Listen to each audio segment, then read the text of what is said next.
Well, good morning, everyone. Sorry for the little delay there. Right at the last minute, GoToMeeting decided not to load, and I had to reboot the computer. So we're ready to rock and roll on December 9th.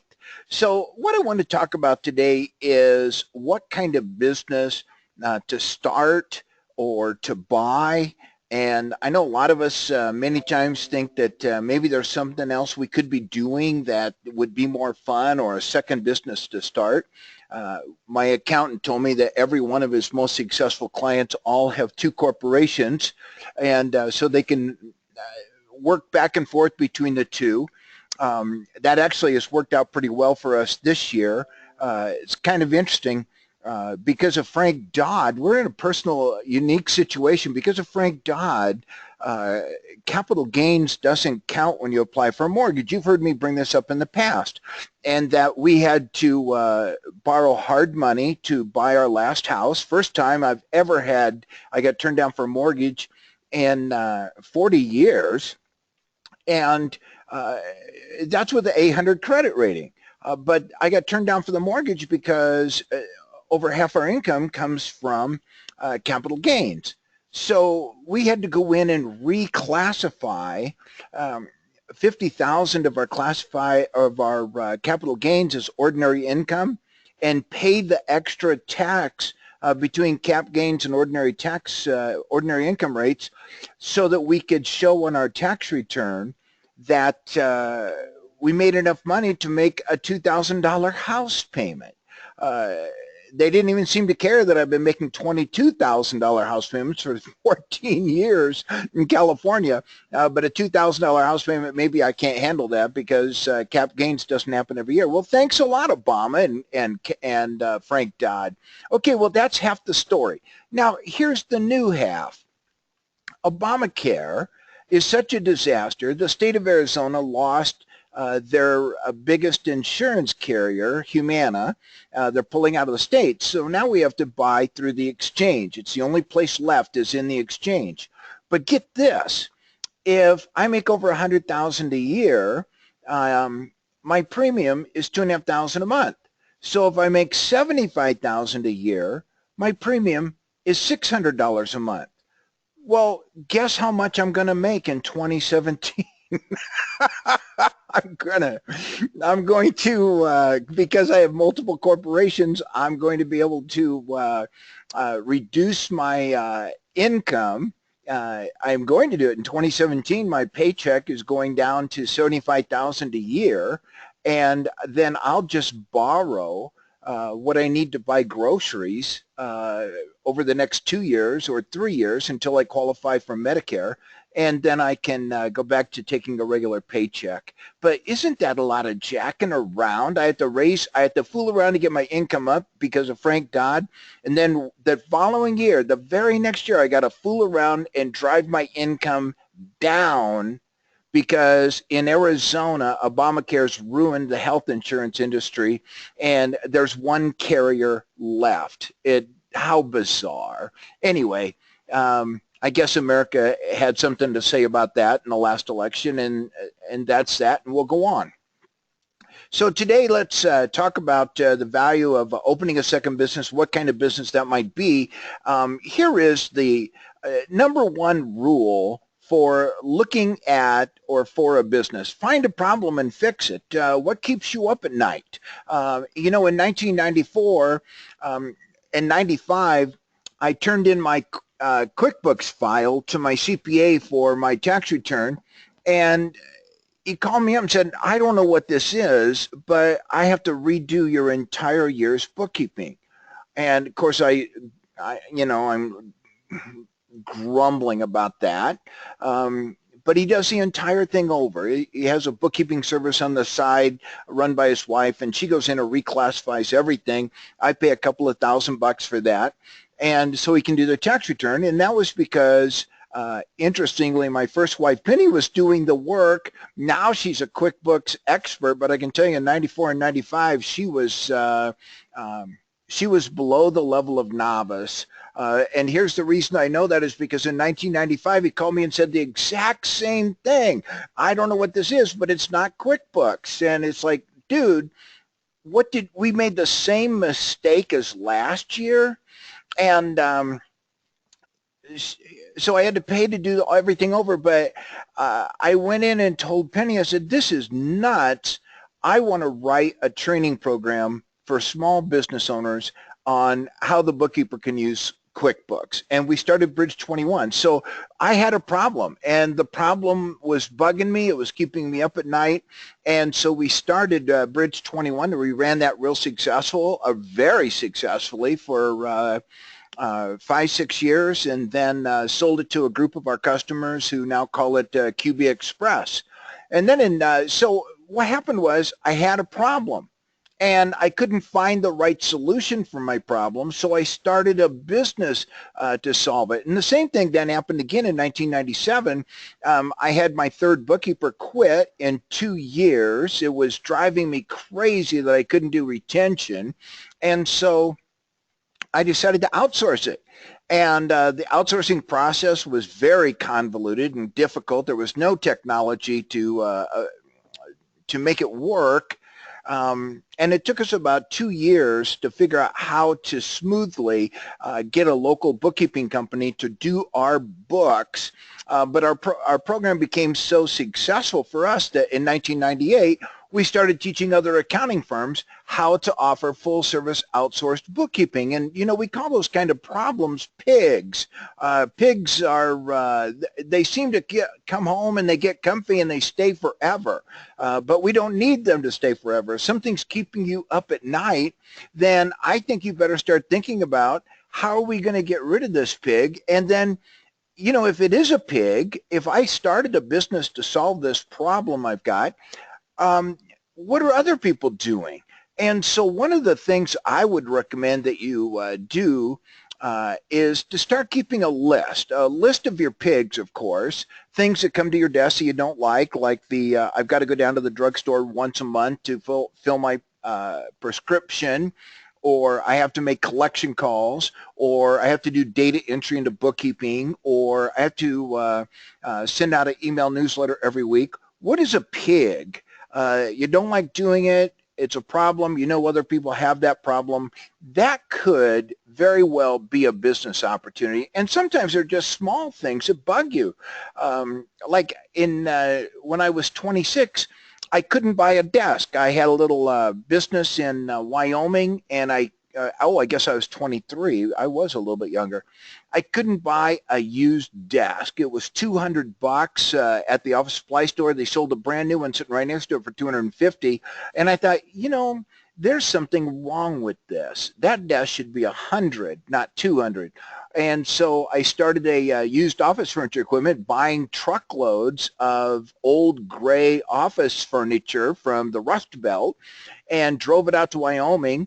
Bought an old car painting setup, and we painted everything black. And in those days, you could have any color office furniture you wanted as long as it was black. And we sold so much office furniture that by the time I was 24, we were netting $60,000 a month. I thought I was a genius. But then the oil business came to an end. At one time the Saudis had an embargo on oil, and oil had hit $50 a barrel. That'd be equivalent to $200 a barrel in today's inflation adjustment. So everybody in Wyoming went broke. And but I realized all these people are going broke. They got a lot of assets they're going to have to sell at auction. So we went out of the furniture business and went into the auction business, liquidating assets for people that had filed bankruptcy because the oil business came to an end. So it's just one thing led to another. And so if you just keep your eyes open, a lot of times you're going to see problems that you assume that they're a fact. And, a lot of times that's so easy. A problem without a solution is a fact. But a lot of times we might be making a misinterpretation, a misassumption, and those facts are actually problems that can be solved. Now, when we sold our last company, and moved over to Tucson to buy this home health center. Now, we did that because we heard that home health was a gigantic growing business, and we saw that opportunity. A $3 million company. We could buy it for $5,000 because they had owed $1 million to the IRS and payroll taxes. So we bought it because we just figured that senior care was a hot market. We owned it for a couple of years and then sold it. And I made enough money out of that to buy a Bentley. I wouldn't, of course. I'd never buy a Bentley. I'd buy a pickup, but I wouldn't buy a Bentley. But these are the kind of things that lead us from one fun project or one fun adventure to another. And you all know that in 2014, when I was sitting over here talking to one of my young interns, the story that my wife comes in with the American Express bill, and she's going through the American Express bill is 4 months old, and she's coming in and she's trying to reconcile the expenses. And, and I should have been yelling at her, why are we 4 months behind on American Express? But she had me in a corner. You spent $27 at American Confectionery General. What was that for? Then I started lying to her, making stuff up because I couldn't think of what it was. And as soon as she walked out, my young technician, Travis, said, boss, we could put all that on the phone. So you just take a picture. And we thought that was the most brilliant idea on the planet. We started this company, AutoKep. We got 370 accounting firms to give it to their clients. I think 6,000 people use AutoKep right now. But in phone app terms, that's not a success. You need 100,000 users, 1 million users. 6,000 is not a 6,000's not a business. And what we didn't realize when we started AutoKep is that it wasn't that easy for people to remember to use it. So the whole idea was a guy goes to lunch, and when the bill comes, he pulls out his phone, takes a picture, talks about it for 10 seconds, and the transaction can be coded. The problem was the guy never pulled out his phone, so we had to start a brand new company called Talk. And, it really pays to look at your financial statements, to have a business plan. I'm not a real big believer in very complicated business plans. I think most of them can be done on a 30 by 36 marker board, and you have a couple of benchmarks. And if you're not hitting your benchmarks, then something on your great big flow chart on your marker board is wrong. You better go back and check your assumptions. As you've heard me say many times, the most common mistake is we suffer the sin of the inaccurate assumption. And that sin of the inaccurate assumption puts a lot of people out of business, or it puts them into hard struggles. So what happened was we were looking at this business model and think, it's the best product on the planet, but people don't use it. So one of my other young technicians, I love these 20-year-old kids, they just know everything, said, boss, we can switch this from voluntary to push technology. And when a guy goes to the restaurant, he doesn't have to do anything. He just uses his credit card and buys lunch. But a couple of hours later, he gets a text message on his phone that says, hey, I saw you spent $5.85 at Starbucks. Was that business or personal? And the guy looks at his phone, taps a button, and talks back, says, well, it was business. And the phone automatically interprets what they said and says, can you tell me who you met with and what was the purpose of the meeting? And just talking to the phone, not typing, just talking to the phone, and you're not in a phone conversation, this is all voice to text, then the conversation codes the transaction, so go right to the bookkeeper. But now the guy doesn't have a choice because the phone's nagging him, and he doesn't have to remember to pull it out, take a picture, to click the Talk program to open it, or the AutoKep program to open it up and record. Now they just blow through their day, and at the end of the day, if Talk can't figure out what the transaction was, then Talk sends them a text message, and it might have 1 or 2 or 3 transactions over the course of the day. It's got to clarify. Only takes a guy about 10 seconds per to clarify them. So this push technology changed everything. And last month, that business hit 80,000 in revenue. Now, we just released that product in August, so we missed something. When we started that business, AutoKep, we missed something that people basically don't do the right thing when they should. I guess that's why there's so many fat people in the world. We don't do the right thing. I'm guilty.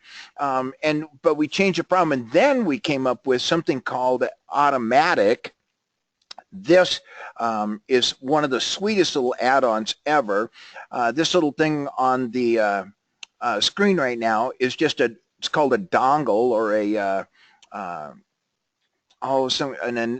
some kind of it plugs, I don't know what else it's called, but it plugs into the diagnostic port underneath your dashboard. Every car since '96 has been built with one of these. And it turns on as soon as you start the car. Well, when you stop the car, it sends a message to Talk, and Talk then sends a text to you and said, hey, we saw you just drove 11 miles to 223 West 3rd. Was that business or personal? And you swipe right or left or up if it's charity, and says, can you tell us the details? And the guy just says, well, I drove over to Walmart to pick up a box of copy paper. Thank you. I'll log your $11.86 in mileage deduction. I mean, just like that, bam, isn't that sweet? But it's push technology, and that saved the company. Now, the reason I brought that up is because one thing leads to another. If you're paying attention, if you're looking at your numbers, you see things that aren't working, go in and check your assumptions and reevaluate. But if you really want to figure out where the big opportunities are, start a list. And I've been keeping this list since I was in my teens, a list of things I see that are potential businesses or problems that need to be fixed, or if I see something that has something to do with an idea, then I create a file folder. Well, in the old days, I create a folder. Now it's all in my online document management. But here are some big things that are happening right now that probably we're not paying attention to. One of the best is agriculture. Agriculture is an exploding market. What's happened over the last 20 years, especially since Al Gore came up with ethanol, is that the price of farm products is screaming through the roof. But agricultural technology has gotten so good that most farmers are able to, well, when I was a kid farming, if we got 160 bushels an acre on our Iowa farm when I was 12, we were considered kings of the neighborhood. Today, if you're getting 260, you're considered about average, and 300 is what you're shooting for. Now, the reason I bring that up is because the price per bushel has gone through the roof, and subsidies are bigger than ever from the government. God knows why they do that. And the value of the product has exploded. So farmers today aren't like they were when we were kids. We have good friends in Michigan that are farmers, and they buy every farm they can get their hands on. The first thing they do is rip out all the fence lines, and they just plow from one end of the county to the other in a straight line. And today they're buying tractors that are costing $300,000 and $400,000. Our tractors cost us $800 at the auction when I was a kid, but they're spending $400,000 on tractors. These tractors have amazing technology. They can do 20 rows at a time, and they have amazing technology that actually drives the tractor down the row, turns it around, and goes back the next row while the farmer just sits in the cab.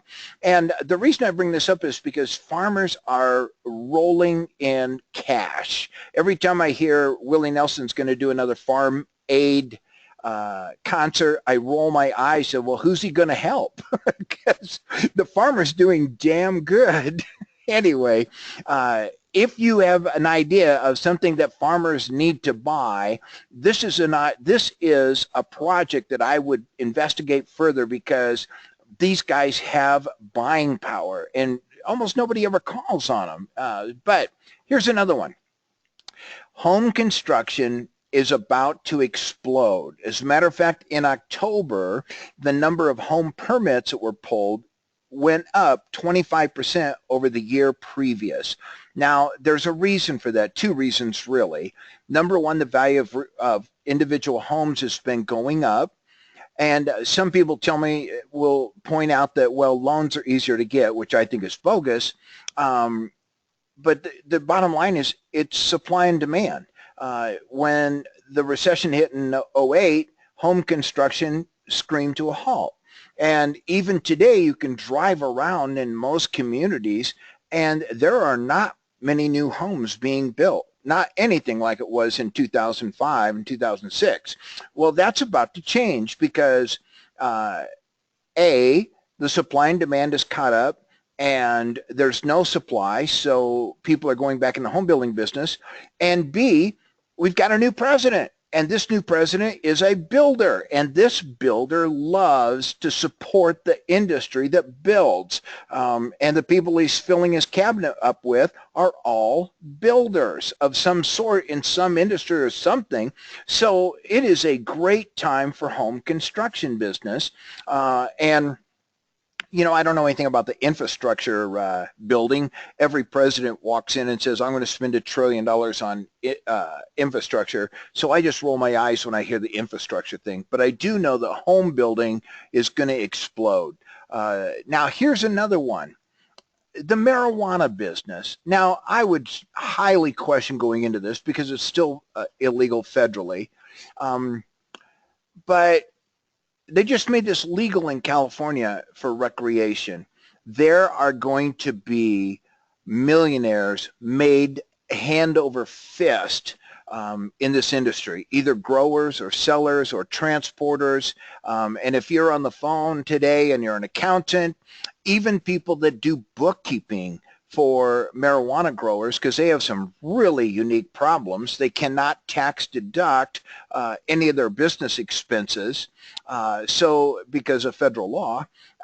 So there's a ton of interesting opportunities going on with that. I just wanted to bring that up. I'm not going into this business because I've had enough problems with the FTC and the IRS over my lifetime that I don't need the DEA on my back as well. I'm done with problems with the government. But there are some opportunities popping up. And once again, my ex-wife's name popped up the other day in a magazine article where she's quoted as, because she's into this medical marijuana thing in California and distribution companies, etc. And she said she gets calls from the people that are in this industry because they can't find accountants to take over to do their work. There's a situation where there's a lot more demand than supply. Something else that's going to happen in the very near future is upgrading all systems and all technology and all business processes in local and state governments. Trump has already said he's going to lay 500,000 people off at the federal level. Well, what's happening at the federal level is also happening right now at the state level, and this is an excellent time if you have a service that's of value to the city, state, or local county governments. And now's a very good time to get busy and call on somebody, because over the last 8 years, more conservatives have been elected than at any time since the Civil War. And so the bottom line is there's more Republicans in office today than there was since 1920. And those people are looking for ways to stop using the government as a jobs program. What can we do to run our government operation more efficiently? And so this is a great time to look at selling services to government offices. So, you know, those are just some things that we see, some observations, and I'm just giving you these because if you see how we're thinking about these observations, then it might help you look at different areas or new business opportunities as well. This is a list put out by Sage Accounting in London about and this is American data though, on what businesses are growing. And the best category, of course, is to be in shopping or mail order houses for online sales. But the numbers are skewed here because so much money is being shifted to eBay and Amazon over the last 5-10 years that it skewers the results. Software publishing, that's what I'm in. It's growing, but goodness knows that's a high capital business. That's a hard business to get into. And I just put this up here just because it was interesting information. So I guess my bottom line piece of advice here is read. Read the business journals and read the business page. And when you do read the newspaper and magazines, what are you seeing? What kind of problems are coming up repeatedly? What kind of problems are coming up that you suffer from personally? Where is the money? You don't want to go in and solve a problem like in I want to help poor people quit drinking alcohol. Don't go into that. That's going to be very difficult to ever have legs, to ever make money at something like that. I'd much rather go into business where I develop a bidding process for contractors, or come up with a outsourcing system for the local government to manage all of their documents that come through. There's going to be a lot more money in those areas. So keep looking for those big pictures and start a list. And so I will just give you a couple of more. I'll give you a couple more because these are pretty interesting. Here's one. I'm trying to buy a trailer.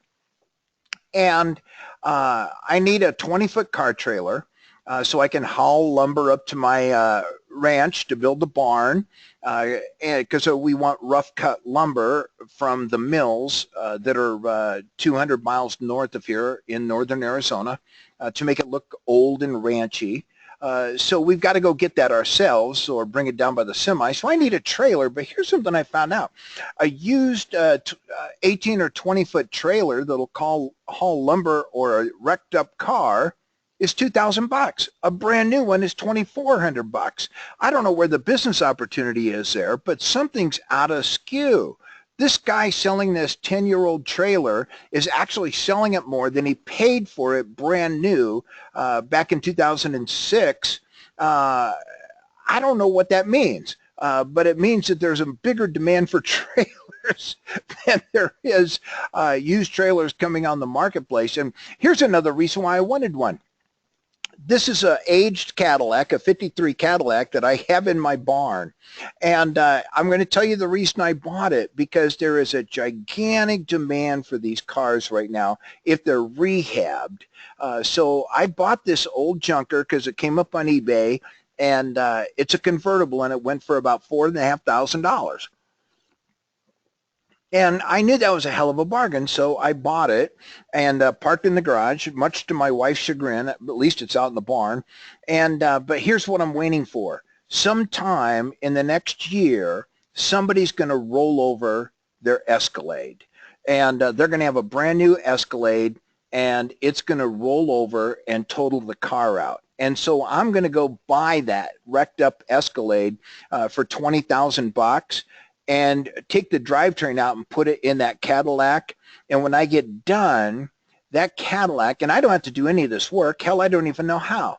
But there are thousands of skilled technicians that'll work for 15 and 20 bucks an hour that'll come down to my barn and do this. So I'm going to take that old car, put this drivetrain transmission and the fact that it gets 20 miles a gallon into this old Cadillac. And when I get done painting it up, it's going to be worth $125,000. So I'm going to have somewhere around 50 or 60 in it. And what a fun thing to do on the side. But there are other fun things that are coming up. Here's another one we're working on right now. I'm buying old wagons from the Midwest to turn them into sheep herder wagons. But let me tell you why. Because Airbnb is one of their most unique features is they love to help you rent these things out, and really unique rentals, like if you have a caboose in your backyard converted to an apartment, you can rent that baby out for $175 a night. You can rent out a 110 square foot sheepherder's wagon for $97 a night, and it doesn't even have a bathroom. So isn't that amazing? So I'm looking for these old rigs, and by the time I had to pay somewhere between 500 and $1,000 for them, but by the time I get done with this wagon, I've got 8,000 in it, and I can park in the backyard and rent it for $100 a night. Well, if it rents 100 nights a year, I just broke even after 1 year. And from then on, it's profit. So I just love looking for these kind of things. And I do them on the side on the weekends. I never let this kind of stuff get into my business life, because these are fun projects that I use to teach my son about capitalism. And he's still not getting it. He's, Dad, I don't need money. You have money. So hopefully he catches on later. So anyway, I just thought those things were kind of fun and interesting, and there are tons more we could go through, but the big advice here is to grab a notebook and just start making notes about things that you see that are business opportunities. And then, one other thing I wanted to recommend that you do is, let me see if I can find this. This is pretty clever. Here we go. This is called Google Alerts. I don't know if you know about this, but you can type in Google Alerts and type in a keyword. The first thing I would use is your own name, because you want to, you'll get a text, or not a text message, but an email message every time your name comes up on the internet. Yesterday, I got a text message, and it said, I had just written an article about buying and selling businesses, and it was published. And I go, what the heck? So I drilled down, and I find some obscure magazine that had cut and pasted an article off Entrepreneur's website and published it in their magazine. Well, it was no skin off my nose. I didn't care, because I got 5 leads yesterday off the magazine article, but I would never have known what was going on. So I go into Google Alerts, and I'll type things like sheepherder wagon, or 1953 Cadillac, or voice to data recognition software for my talk company, and I get these little alerts every time something comes up. And, most of them are just junk. I skim through maybe 10 or 20 a day, but 1 or 2 pieces of information are really valuable. If they are, I download it and put it in my online document storage. I actually use Google Docs for this to manage research. I don't know if I'll ever do anything with some of the stuff we're tracing, but it's just kind of fun to keep your eyes open, and once in a while you're going to find some fun things to do. I mean, it is really fun to go out there and build an old Cadillac. That wreck may be sitting in my garage for a couple of years until this event happens, but boy, will it be fun when we can roll this sweet baby off the driveway. Okay, that's everything for today. If you have any questions or anything, just send me an email, casey@autokemp.com, and I'll be glad to help you out with any questions you have. Thank you, everybody, for listening in. Bye now.